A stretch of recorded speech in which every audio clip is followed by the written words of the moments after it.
સમક્ષ લઈ આવ્યા છે અને સમજાવે છે આપણને કે કેવી રીતે છે એ પ્લાસ્ટિકમાંથી પ્લાસ્ટિક બેગ અથવા તો બીજી વિવિધ પ્રવૃત્તિઓ બનાવી શકે છે. તો આપણે હવે એને નમસ્તે વિદ્યાર્થીઓ, મારું નામ રાશિબેન વણકર છે અને અમે આવડનગર ગ્રુપમાં રહીએ છીએ.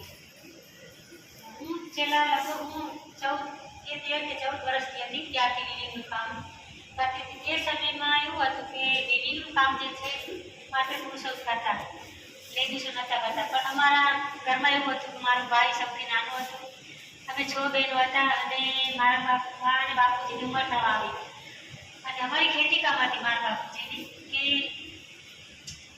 ખેતી થાય, વરસાદ થાય તો જ ખેતી થાય એવો સમય હતો ત્યારે. તો વરસાદ બંધ થઈ ગયો તે સમય એવો તો 4 વર્ષ સુધી વરસાદ ના પડ્યો બિલકુલ અને અમારું કામ જે હતું બધું બંધ થઈ ગયું. ત્યારે હું 13-14 વર્ષની હતી અને ડીડીનું કામ એક એવું હતું